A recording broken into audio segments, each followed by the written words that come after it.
Ações da Via Varejo. Estamos diante de uma forte queda e o que está acontecendo?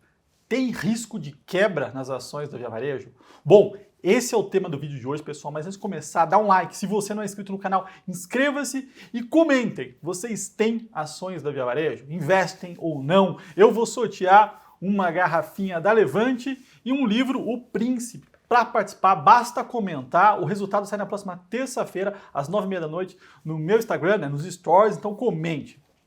E vamos lá, né, pessoal? Via Varejo, as ações da Via Varejo estão num momento de forte queda. E hoje, né, saiu o resultado ontem, conference call hoje pela manhã.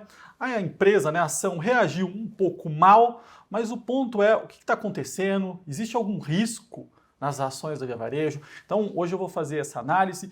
Vou colocar aqui para vocês, né, o gráfico da Via Varejo. A gente viu que as ações chegaram a mais de R$20 no finalzinho de 2020, naquele movimento de alta das ações de e-commerce, né? E depois disso desmoronaram, agora nesse momento aqui, a R$ 3,20, e no resultado do terceiro trimestre do 2021, né, em novembro, eu fiz um vídeo aqui, e eu tenho uma casa de análise independente, né, dou recomendações. Fiz um aporte na Via Varejo, né? Naquele momento as ações estavam na casa dos R$ 6,22, comprei 40 mil ações e as pessoas me perguntam se eu tenho posição ou não, o que fazer? A questão é, tenho, mantive essa posição, estou com um prejuízo de 48%, né? Um pouco mais de R$120 mil nessas ações, e o que fazer, tá? Então hoje eu vou mostrar aqui esse resultado e quais são os pontos importantes e uma análise que a gente tem que fazer. O que justifica, ou o que o mercado tem colocado, né? O que está implícito numa queda tão forte da Via Varejo, tá? Então esse resultado que eu vou analisar, eu vou utilizar uma ótica muito mais pelo lado da liquidez, solvência, ou seja, existe risco de quebra. Essa ótica que eu vou olhar, tá? Que eu vou analisar um pouco mais a fundo aqui nesse resultado para mostrar os meus pontos aqui para vocês, porque a única coisa que justifica uma queda tão forte, já que uma empresa que não é negociada a múltiplos altos, pelo contrário, né, sofrer tanto, é um risco, né, um medo da empresa ficar insolvente, tá? Vamos lá, vou começar aqui, vou mostrar primeiro o resultado de forma breve, tá? Então aqui, os principais pontos do resultado do quarto tri de 21, né, e do ano. Então quando a gente olha GMV, né, que são o total das vendas aqui, quase 12 bi, 6,9 abaixo do mesmo período do ano passado, né? No ano, crescendo 14%, 14,9%. A gente olha para as vendas digitais, né, um aumento de 9,9% no trimestre. No ano, 38%, isso aqui é importante, né, porque cada vez mais a Via Varejo vem trabalhando para crescer no e-commerce. A participação das vendas digitais no total, né, chegou aqui a 55,7% no quarto tri. No ano consolidado, 59,2%, estão crescendo fortemente. Um destaque para a venda do GMV no Marketplace, né, no 3P, no TRI crescendo 68%, no ano de 2021 contra 20, quase 100%, né, 97,7%. E aí quando a gente olha para o EBITDA ajustado, tá, no trimestre 734, então crescimento em relação ao ano passado, que foi 688, e no ano quase 2,5 bi de EBITDA contra 2,250, um crescimento de quase 10%. No ano de 2021, tá? Esses gráficos todos, as tabelas, os resultados, eu coloco no meu canal do Telegram, tá? Então quem quiser acompanhar, essas tabelas já estão lá, o link está aqui embaixo. Bom, olhando aqui esses principais pontos, a Via Varejo entregou um resultado ok. Não tem nada fora aqui, pelo contrário, mostrou até uma melhora aqui na margem EBITDA. Depois vou mostrar as métricas aqui, mas não tem nada fora, está crescendo. Quando a gente fala do turnaround, né, que foi a mudança que ela fez daquela empresa totalmente no varejo físico para o e-commerce, para o digital, que começou lá em 2019, né? O que ela entregou? Ela mostrou isso aqui, interessante, né? O crescimento no GMV, né, de 18% no período, no 3P, que é o Marketplace, a receita multiplicou por 3,8%, vendas digitais, né, por mais de 3 vezes, vendas por canais, via app ou celular, isso chegou a 75%, né, 73%, Usuários ativos subiu de 2 para 14 milhões. E ó, a nota dela, tá? O NPS dela subiu 10 pontos. Então, assim, ela entregou um turnaround, um resultado aqui que ela vem mostrando. Não tá ruim, pelo contrário, tá bom. Mas tem alguns pontos que acabam impactando o preço da ação, né? A gente falou sobre isso no último resultado, que era a questão dos passivos trabalhistas, e aí decorre todo o medo que os investidores têm de uma não solvência dela, mas eu acho bem improvável, e agora eu vou mostrar esses pontos aqui. E outra coisa, né? Durante esse resultado ela mostrou uma melhora, uma redução de custo, falas importantes do lado de buscar rentabilidade, ela cresceu bastante, agora me parece que ela está focada em rentabilizar tudo isso. Então, se vocês quiserem que eu comentem, faça um outro vídeo mostrando todos os pontos do resultado mais operacional, vocês comentam aqui embaixo que eu faço na próxima semana. Bom, vamos começar essa análise do lado da questão da dívida dela. Vou colocar aqui para vocês a estrutura de capital dela. Então, colocando aqui os endividamentos, né, os empréstimos curto e longo prazo, ela tem uma dívida aqui no quarto TRI de 4,5 bilhões de reais. Então, o que a gente vê aqui meio estável, né? Caiu em relação ao TRI passado. Quando a gente olha para o caixa dela, quase 1,8 bilhão de reais, melhorou em relação ao terceiro TRI. Em relação ao ano passado, teve uma queda. Aí quando a gente olha para os recebíveis de cartão de crédito, que nada mais são do que ela vendeu, imagina que ela vendeu uma TV, a pessoa parcelou em 10 vezes, 12 vezes.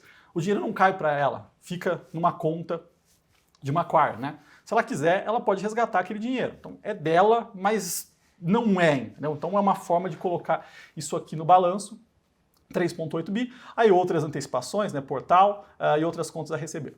Isso dá um caixa líquido de 2,1 bilhões de reais, tá? Como é que é justo fazer essa conta? Essa conta aqui não é muito saudável você colocar as contas a receber, as antecipações aqui para calcular a dívida líquida, tá? Que o justo seria você colocar também os fornecedores fazendo dessa maneira. Então o que eu fiz aqui? Peguei as dívidas dela e coloquei o que ela tem de caixa. Ela tem uma dívida de 2,8 bilhões de reais.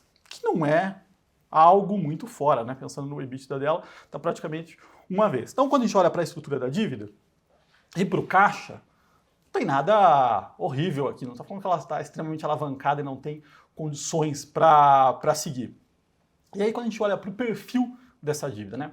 Porque você pode ter uma dívida não muito alta, mas se ela vencer no curto espaço de tempo, você vai ter que trabalhar muito para conseguir pagar isso aí ou rolar. E aí quando a gente olha, né, para o perfil dessa dívida, para o prazo que ela vai vencer, o que a gente vê? Tem um volume maior aqui no segundo trimestre de 2022, 877, e depois disso, 2023, 2024. O perfil da dívida está mais no longo prazo, né? A gente vê aqui, o ano passado, ela tinha ali uma relação de curto prazo 50 com 50 em longo prazo, isso melhorou. A gente vê aqui no quarto trimestre de 2021, 22% no curto prazo e 78% no longo prazo, tá? Então ela conseguiu fazer isso, essa mudança. Isso aqui é importante, tá? Mostra que a empresa tem capacidade. Olhando para esse balanço aqui, eu não vejo risco de solvência, tá? Lógico que seria bom ela rolar tudo pro longo, para 5, 10 anos, fazer uma capitalização aqui, talvez, sim, mas o que a gente vê aqui é longe do que o preço, né, tem refletido nas ações. E aí o que eu fiz? Né? Eu gosto muito, eu já falei que essa ação está descontada, depois vou mostrar algumas métricas, fiz aquela compra, como eu disse, e nesse momento, né, R$ 3,20, analisando esses números aqui, eu aumentei minha posição, seguindo todas as regras, né, do nosso regulador, da PMEC, da CVM, do Banco Central. Então eu faço isso de forma, com todos os disclaimers, né, todos os relatórios que saem, tem minha posição lá quando eu comprei, para não ter nenhum tipo de conflito de interesse. Não é o tipo de coisa que eu faço, né, meus investimentos são todos em líquidos, dado as regulamentações, mas nesse caso, né, como eu falei bastante via varejo para mostrar que eu estava alinhado com vocês, fiz esse aporte em novembro, estou fazendo um novo aqui, comprando mais 20 mil ações para mostrar aqui que eu estou alinhado com vocês, tá, pessoal? E pensando numa carteira, né, ela é uma posição ali onde tem upside, tem muito valor, você tem que controlar risco. E aí muita gente me pergunta, né, sobre uma carteira personalizada, sobre um acompanhamento personalizado. Eu tenho um time que faz isso, tá, aqui dentro da Levante. Então quem quiser saber um pouquinho mais sobre essa personalização de carteira, eu vou deixar o link com o WhatsApp do contato, aí o contato do pessoal, tá certo? E aí, mostrando um pouquinho mais, né, do fluxo de caixa dela, a gente viu que a evolução de 2021. O que aconteceu, né? Olhando para o fluxo de caixa operacional, foi comeu, né, 910 milhões de reais, mas quando a gente faz os aumentos dos estoques, né, que ela fez ali para se proteger, para estar bem estocada em 2021, esse fluxo de caixa operacional seria de 500 milhões positivo, mesmo com o pagamento daqueles tributos. E por quê, né? Vou mostrar para vocês aqui. Bom, então, quanto ficaria o caixa operacional dela sem esse aumento de estoques que ela fez em 2021?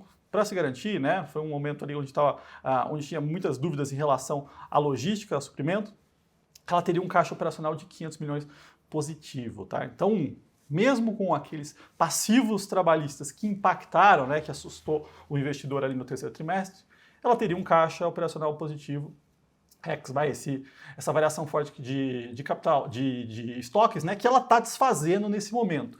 E por quê? Se a gente olha nesse gráfico, nós tivemos aqui uma monetização de impostos, tá? Então a gente está falando aqui, ó, 1 bi 572. O que é isso? Ela tinha direitos de impostos a reverter e com esses passivos trabalhistas ela conseguiu a recuperação. Então ela praticamente que netou esse impacto que ela teve do lado dos passivos trabalhistas. E aí quando a gente olha, né, para o plano de monetização que ela tem, ela deve monetizar, né, esses créditos fiscais por volta de 2,2 bilhões de reais em 2022. Então ela tem quase 10 bi para monetizar de créditos fiscais e ela consegue fazer isso com esses passivos trabalhistas.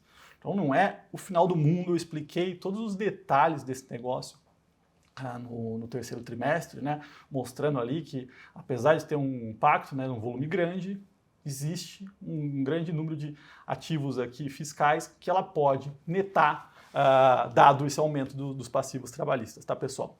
Além disso, né, a empresa mostrou uma outra coisa focada do lado do caixa, né? Ela fez uma redução, já começou esse processo de redução dos estoques, né? Aumento de prazo com fornecedores, que deu uma ajuda aí no fluxo de capital, né? O capital de giro da empresa no quarto trimestre. Isso deve continuar, pelo menos pelo lado dos estoques, tá, pessoal? E quando a gente olha para a empresa no geral, né? O que eu acho que está descontado? Porque eu fiz um novo aporte, né? Aumentei aqui. Porque eu não vejo esse risco que o mercado colocou nas ações para justificar uma queda de 85%, tá? E aí a gente olha, né, o market cap dela hoje, ela vale 5 bi, praticamente 1 bi de dólar, não é nada para essa empresa. Uma dívida líquida, considerei aqui, de 2,8 bilhões e um EBITDA de quase 2,5 bi. Estou fazendo corrente aqui, esse número corrente, a gente está vendo que a empresa está sendo negociada a 3,2 vezes EV/EBITDA. É muito baixo, aqui é abaixo de commodities, tá? Então gosto, fiz esse aumento aqui, acho que está descontado, esses são os principais pontos, né? E como eu falei, todos esses gráficos, tabelas e outros, né? Eu coloquei já no meu Telegram, tem sorteio de livro e garrafinha, e se você quiser saber um pouquinho mais sobre a personalização de carteira, né? Que eu tenho meu time que cuida disso, o link está aqui embaixo com o WhatsApp. E se você gostou desse vídeo, dá um like, se inscreva no canal e até o próximo.